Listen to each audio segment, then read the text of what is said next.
오늘은 하나님께서 천지를 창조하신 이 창조이시며 또 소유주이심을 말씀드렸습니다. 오늘은 예수 그리스도께서 우리의 주님이시고 또 그리고 우리가 주님을 위한 삶을 살아야 한다는 데에서 말씀을 드리겠습니다. 하나님께서 천지를 창조하셨죠. 그리고 마지막 날에 우리 인간을 또한 창조하셨습니다. 흙으로 창조하셨다라고 성경은 말씀합니다. 그러니까 마치 이 도자기를 만드는 사람이 정성을 기울여서 흙을 빚어 만드는 것처럼 우리 하나님께서 정말 우리를 정성을 다하여서 그렇게 만드셨습니다. 다른 모든 피조물과는 비교가 되지 않을 정도로 우리 인간들에게 특별한 사랑과 관심을 기울여 주셨습니다. 하나님께서 이렇게 특별한 사랑을 기울이시고 또 인간에게 만물을 다스리는 그 자로 인간을 세워주셨는데 거기서부터 인간이 교만해지기 시작했죠. 하나님께 불순종하고 반역하고 결국 하나님을 떠납니다. 불순종하는 그 순간에서부터 이 죄 가운데 빠져들기 시작합니다. 말이나 행동, 생각 이 모든 것들이 하나님께서 싫어하는 그런 죄에서 벗어나지 못합니다. 하나님께서 그러한 죄를 짓는 그러한 인간의 모습을 보면서 성경에 보니까 후회하고 한탄하는 그런 모습을 비춰주고 계시죠. 그리하여 그 아들 예수 그리스도께서 인간의 죄를 해결하고 또 구원하기 위해서 육신을 입고 이 땅에 오셨죠. 그리고 십자가에서 달려 죽으셨습니다. 예수님께서 십자가에 죽으심으로 우리를 구원하신 이제 주님이 되신 것이죠. 주님이 되셨습니다. 우리의 주인이 되신 겁니다. 할렐루야. 그래서 하나님의 아들이 그런 이 육신을 입고 하늘 보좌를 버리고 십자가에 죽기까지 그런 이 낮아지는 그 모습을 통해서 하나님께서 그 아들을 높이셔서 온 우주 만물을 그 앞에 무릎을 꿇어 복종하게 하시고 모든 입으로 그리스도를 주라 부르게 하셨습니다. 그러니까 그리스도를 주라 부르지 않아야 하는 자에게는 구원이 없습니다. 그것이 성경에서 말해주는 그 진리의 말씀입니다. 사도 요한이 기록한 이 요한계시록은 이 세상의 이 종말과 하나님의 나라에 관한 그 내용들로 쭉 이루어져 있죠. 요한계시록을 우리가 보통 볼 때 종말에 대해 이 관심을 많이 기울이지만 사실 요한계시록의 가장 중요한 주제는 하나님의 나라의 모습은 어떠한가라는 그런 내용입니다. 그러니까 이 땅 이후의 모습은 어떠한가? 주님께서 어떻게 다시 오시고 또 오신 후에 그 나라는 어떻게 임하고 또 그 나라에서 우리는 어떻게 살아가는가? 이것이 요한계시록의 핵심 주제입니다. 그래서 요한계시록에 나오는 그 하나님의 나라는 보좌에 앉으신 어린 양에게 경배하고 찬양하는 것이 제 대주제라고 말할 수 있습니다. 예수 그리스도께서 이 땅의 주인이실 뿐만 아니라 온 세상의 주인이 되셔서 보좌에 앉으셔서 모든 만물로부터 경배를 받고 또 찬양을 받으시는 그 분이 되신다라는 내용이 이 요한계시록의 말씀이죠. 사랑하는 성도 여러분, 우리가 믿는 예수 그리스도는 바로 이런 분이십니다. 예수 그리스도는 우리를 죄 가운데 구원하신 분이실 뿐만 아니라 죽음 가운데서 부활하셔서 온 우주 만물을 다스리시는 왕이시는 우리가 믿고 또 나아가는 것이죠. 그래서 예수 그리스도를 우리 주님으로 영접해야 우리 인간은 그 구원의 길을 걸어갈 수 있습니다. 신앙생활이라는 것은 우리가 예수 그리스도를 나의 주님으로 우리 각자의 주님으로 고백하고 또 영접의 드림으로 말미암아 거기서부터 신앙생활은 시작합니다.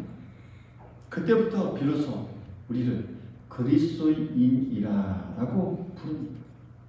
그리스도인이 되는 것이죠. 그리스도인이란 예수 그리스도를 따라가는 사람, 그리스도를 닮아가는 사람, 그리스도께 순종하고 복종하는 사람, 그리스도의 소유, 그리스도께 철저히 소속된 사람임을 말합니다. 그게 바로 그리스도인. 성경은 이러한 관계를 주인과 종의 관계로 우리를 비유합니다. 그러니까 주인과 종의 관계는 오늘날 우리가 찾아볼 수 없는 관계이죠. 어떤 이 나라에 가도 이제 그런 관계는 다 사라졌죠. 과거의 전유물입니다. 그러니까 과거에 이 종은 이 주인의 이 재산의 일부였습니다. 주인이 자기 종을 내다 팔 수도 있고 또 사올 수도 있었습니다. 심지어는 이 종을 죽일 수도 있고 살릴 수도 있는 그 재량권이 주인에게 있었습니다. 그런 점에서 그리스도인은 예수 그리스도의 이 종으로서 주인 대신 예수 그리스도께 결속되어 있는 사람이며 또 주님의 소유물이며 주인께 전적으로 매여 있는 사람이다라는 것을 우리가 깨달아야 하겠습니다. 오늘 본문 말씀에도 보면 우리가 사나 죽으나 주의 것이다 라고 말씀하고 있습니다. 이 말씀은 우리가 예수 그리스도의 종으로서 그분께 소속되어 있는데 이 그리스도인은 살아있는 그런 이 동안만 아니라 죽어서도 주님의 소유임을 말씀합니다. 그래서 이 철저히 그리스도께 소속된 사람임을 오늘 우리가 읽은 이 말씀에 우리에게 말씀해 주고 있습니다. 그리스도인이 예수 그리스도께 소속되었다라는 것은 우리가 일반 사회에서 소속되어 있는 것과는 다릅니다. 그러니까 사회에서의 이 소속은 이 한계가 있습니다. 제한이 있습니다. 우리가 어떤 회사에 소속되어 있을 때도 그 근무할 때만 그때까지죠. 뭐 은퇴하거나 그만두면 이제 그 소속이라고 하는 건 없어집니다. 회사나 어떤 모임이나 우리의 사회에서의 소속은 제한이나 한계가 있습니다. 그러나 우리가 주님께 소속되어 있다는 것은 그 제한이나 한계를 다 넘어섭니다. 벗어납니다. 시한이 없습니다. 우리가 존재하는 모든 곳에서 그것이 이 땅에서는 이 땅 이후의 삶이다. 우리의 모든 존재가 그 예수 그리스도께 소속되어 있다는 것을 의미합니다. 그래서 이것이 종인 우리에게 대한 그러니까 주인이신 예수 그리스도께서 갖고 있는 하나의 권리이죠. 주인과 종으로서. 동시에 그 주님에게는 종에게 가지는 그런 책임도 있습니다. 왜요? 우리를 끝까지 책임지십니다. 할렐루야. 언제나 울타리 안에서 보호하십니다. 주인 대신 예수 그리스도께서는 그의 백성들을 권능으로 보호하시고 인도하십니다. 할렐루야. 그리스도인들이 이 땅에서의 어려움과 또 고난을 당할 때 주님께서는 그냥 내버려 두지 아니하시고 보호하시고 완전한 능력으로 인도하십니다. 중요한 것은요. 그것이 이 땅에서의 뿐만 아니라 하나님 나라에서까지 그곳에서까지 우리를 보호하시고 인도하시는 우리 주님이십니다. 사랑하는 성도 여러분, 우리가 주인으로 모시는 분이 우리를 죄 가운데 구원하신 분이신 뿐만 아니라 부활하셔서 온 우주 만물을 소유하고 다스리시는 그런 분이십니다. 그분이 우리의 주인으로서 늘 권능으로 보호하시고 인도하여 주시는 분이시라는 사실 우리 모두 믿을 수 있기를 간절히 소망합니다. 그러면 우리가 인생의 주인이신 그 주님을 위해 무엇을 해야 할까요? 오늘 말씀은 그런 부분을 우리에게 말씀해 주고 있습니다. 인생의 주인이신 그 주님을 위해 우리가 어떻게 해야 하는지, 어떤 신앙을 우리가 가지고 살아가야 하는지를 우리에게 말씀해 주고 있습니다. 우리 7절, 8절 말씀을 우리 같이 한번 읽겠습니다. 7절과 8절의 말씀입니다. 시작. 우리 중에 누구든지 자기를 위하여 사는 자가 없고 자기를 위하여 죽는 자도 없도다. 우리가 살아도 주를 위하여 살고 죽어도 주를 위하여 죽나니 그러나 사나 죽으나 우리가 주의 것이거든. 아멘. 할렐루야. 그러니까 자기를 위하여 사는 자가 없고, 이 자기를 위한 삶이 뭘까요? 그러니까 이 자기만을 사랑하고 자기만 믿고 자기 자신이 가지는 그 욕심을 따라서 살아가는 사람, 그게 바로 자기를 위한 삶을 사는 사람입니다. 세상에 보면 많은 사람들이 이렇게 살아가고 있습니다. 자기만. 혹시 우리 그리스도인들에게도 이렇게 자기만 위한 삶을 살아가고 있지는 않은지 우리가 오늘 우리의 삶을 돌이켜볼 수 있어야 합니다. 대부분 사람들을 보면 자기를 위한 삶을 살죠. 심지어 정치라는 사람들도 보십시오. 우리가 국민을 위해서, 나라를 위해서 살겠다라고 완약하고 또 다짐하는 그런 사람들이지만, 그들이 그렇게 대의명분을 세우고 나아가지만 정말 그들의 활동들이나 삶들을 우리가 곰곰이 보면 철저하게 자신을 위해, 때로는 그 권력을 잡기 위해 살아가는 사람들이 많습니다. 대부분이죠. 물론 그렇지 않는 사람들도 있습니다. 그러니까 세상의 대부분의 사람들은 이 자기를 위한 삶을 살아갑니다. 자기만을 사랑하고 자기를 신뢰하고 자기 것을 채우기 위해서 이 땅에 그 삶을 살아갑니다. 그러나 이러한 이 자기를 위한 삶은 이 땅의 삶까지만입니다. 결국 인생의 마지막에서는 정말 허망할 뿐이다 하는 사실 깨달을 수밖에 없습니다.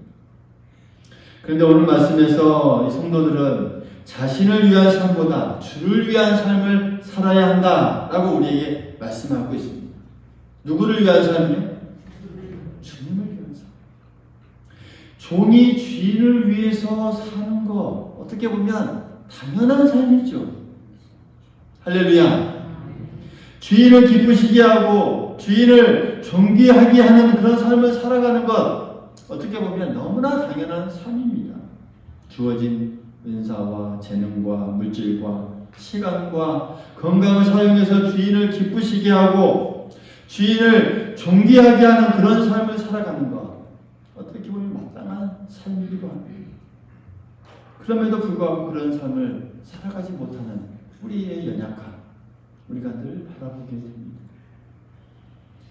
성도들은 인간이 얼마나 타락하고 죄악된 존재인가를 잘 알기 때문에, 또 그런 우리를 구원하여 주신 그 주님의 은혜를 알기 때문에 인생의 주인이신 예수 그리스도를 위해 사는 삶이 가장 가치 있고 존귀한 그 삶이라는 것을 알아야 합니다. 또한 그런 삶을 늘 깨달아야 합니다. 그렇게 살아가는 삶이 바로 헌신의 삶입니다. 헌신한다라고 할 때 우리가 이러한 삶을 우리가 말하죠. 이것이 우리가 주님을 위해 해야 할 일입니다.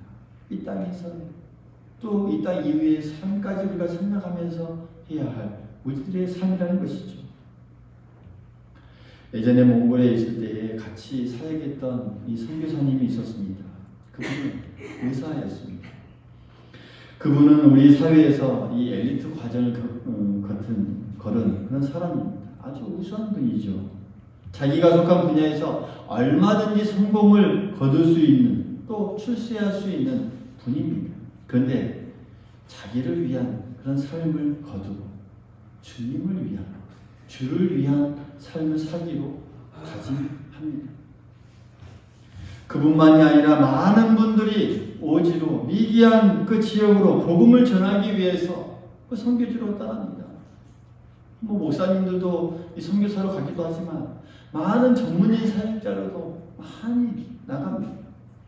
아마도 가족들이나 친구들이 말리기도 하고 가까운 사람들이 선뜻 가라고 말하기 어려웠을 그런 상황도 그들에게 아마 처해 있었겠죠.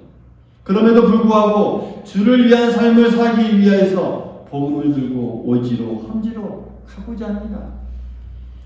우리는 그런 분들을 볼 때마다 우리 자신도 주님을 위해 헌신한다고 매일 다짐하지만 한편으로 가슴이 찡하고 부끄러운 마음을 가지게 합니다. 직장인 선교에 열심히 있는 그 분들의 어떤 이 글을 우리가 읽거나 또 그분들의 이야기를 들어보면 이런 이야기를 합니다. 진급이나 출세가 제 목적은 아닙니다. 제 목적은 열심히 일하고 또 인정을 받고 진급도 하겠지만 그런 도구를 사용해서 내가 속한 그 직장을 복음화하는 게 제 목적입니다. 라고 그들은 말합니다. 여러분, 헌신하는 사람들이 바로 이러한 사람들입니다. 할렐루야. 주를 위한 삶을 살아가는 사람들이 바로 이런 분들입니다. 자기에게 주어진 모든 것들을 다 동원해서 주님을 기쁘시게 하고 주님께 존귀를 돌리는 그런 삶을 살아가는 것, 그게 바로 주를 위한 삶의 이 모습이라는 사실, 우리 모두 기억할 수 있기를 간절히 소망하겠습니다. 그러한 삶을 살아가는 것, 이것이 우리의 인생의 주인이신 주님을 위해 사는 삶이고 하나님께서 기뻐하시는 삶임을 우리는 언제나 기억해야 하겠습니다. 더 나아가서 이런 주님을 위한, 주를 위한 삶은 이 땅에 국한되지 않고 죽음을 넘어서서 영원토록 계속해서 진행됩니다. 오늘 8절 말씀을 보면 우리가 살아도 주를 위해 살고 죽어도 주를 위해 사는, 그러니까 살아도 죽어도 주를 위해서 죽나니 라고 우리에게 말씀하고 있죠. 이 땅에 사는 것도 주를 위해 사는 것이고 이 땅에서 죽는 것도 주를 위해서 죽는다라는 말씀입니다. 믿지 않는 사람들에게 죽음이라는 것, 이것은 모든 삶의 그냥 이 마지막, 끝난다라는 것을 의미하죠. 그래서 그들은 죽음 이후의 이런 삶에 대해서는 이 관심을 기울이지 않든지 애써 피하라고 작정합니다. 또 때로는 없다라고 단정해 버리기도 합니다. 죽음 이후에 무엇이 전개될지 몰라서 때로는 두려워하는 것이 또 세상 사람들의 이 모습이죠. 예수 믿는 사람들은 어떻습니까? 죽음 이후에 또 다른 세계가 전개된다는 것을, 그 사실을 믿는 사람들입니다. 할렐루야. 죽음이 종착문이 아니라 새로운 세상을 여는 문임을 믿는 사람들이 바로 그리스도인입니다. 비록 이 땅의 삶이 때론 힘들고 갈등과 고통이 있기도 하지만 죽음 이후에 하늘나라에서 영원한 안식을 누린다고 믿는 것이 우리 예수 믿는 사람들입니다. 그래서 이 믿는 사람들에게 소망이 있죠. 이 땅에서의 뿐만 아니라 또 영원한 삶의 소망을 가지고 살아갑니다. 이 8절의 말씀은 죽음 이후에도 주님을 위한다는 말씀입니다. 그러니까 이 땅에서도 그렇지만 죽음 이후에서도 주님을 위한다라는 말. 그러니까 죽음이 고통을 멈추고 안식으로 들어가는 정도로 끝나는 것이 아니라 더 나아가서 하나님의 나라에서 더욱더 우리 주님과 친밀한 교제를 이루어 나아가는 그 시작이며, 그때 주님을 더 많이 사랑하고 주님께 더 많은 찬송을 올려드려서 주님을 더 기쁘시게 하는 그 기회를 가진다는 것이 죽음 이후의 삶이다라는 것을 이 8절의 말씀을 통해서 우리를 깨닫게 해줍니다. 그러나 이 땅에서의 이 땅에서의 살 때 주를 위해 사는 삶을 사는 것이 아니라 죽음 위에서도 주님을 위한 삶이 계속되어 우리를 더욱더 하나님께 영광을 올려드린다는 그 삶이 이 8절에서 계속 이어지는 말씀입니다. 이러한 믿음을 가지고 있기 때문에 사도들과 우리의 믿음의 선진들은 기꺼이 모든 것들을 내려놓고 또 죽음 앞에서 당당할 수 있었고 또 담대함을 가질 수 있었습니다. 기독교 역사를 통해서 많은 순교자들이 이 믿음을 가지고 나아갈 수 있었습니다. 우리 한국교회의 이 교회 역사를 통해서 이 주기철 목사님이나 손양원 목사님을 통해서 볼 때 같은 그 순교자들이 바로 이러한 믿음을 가지고 있었기 때문에 담대함으로 끝까지 믿음을 지킬 수 있었습니다. 우리가 우리나라의 역사를 통해서 볼 때 이 6월에 우리가 이 믿음을 이 나라를 지키기 위해 많은 사람들이 죽어간 달이기도 하죠. 그 과정 가운데 보면 이 믿음 가운데 믿음을 가지고 서서 정말 이 나라를 위해 힘쓰고 애쓰신 분들도 얼마나 많습니까? 그런 분들이 있었기에 우리가 존재하고 이 나라가 존재하고 우리가 이 평안한 가운데 살아갈 수 있는 것이죠. 오늘 우리의 이 교회를 볼 때도 우리가 70여 년이 넘는 많은 역사 속에서도 많은 분들이 이런 믿음을 가지고 살아오셨고 또 그분들이 다 이런 믿음을 위해서 이런 믿음을 가지고 이 성전을 섬기고 주를 위해 섬겼기 때문에 또 그분들이 이 죽은 이후에도 하나님의 나라를 위해서 이 주를 위해서 더 기쁘시게 할 수 있다는 그 믿음을 가지고 있었기 때문에 그렇게 담대할 수 있었고 또 그 믿음이 우리에게까지 여기까지 이어져 오고 있다는 사실 우리 모두 믿을 수 있기를 간절히 소망하겠습니다. 사랑하는 성도 여러분, 우리가 믿는 예수 그리스도는 온 우주 만물의 주인이십니다. 할렐루야. 우리는 그분에 소속되어 있고 그분께서 우리를 책임지시고 보호하시는 그 인생의 주인이십니다. 할렐루야. 인생의 주인이신 그 예수 그리스도를 우리가 진정으로 영접하면서 날마다 붙드시면서 우리가 한 걸음 나아갈 수 있기를 간절히 소망하겠습니다. 주를 위한 삶을 살아갈 수 있기를 간절히 소망합니다. 우리 자신을 위한 삶이 아니라 그런 삶을 우리가 살아가고 있다면 이제는 중단하면서 주를 위한 삶을 우리가 살아갈 때 우리의 인생은 더욱 값진 인생이요 복된 인생으로 우리가 더욱더 살아갈 줄 믿습니다. 이 말씀에 이 믿음을 가지고 한 주간도 우리가 승리의 모습으로 우리의 삶을 한 걸음 한 걸음 걸어 나아가는 우리 모두가 될 수 있기를 간절히 소망합니다.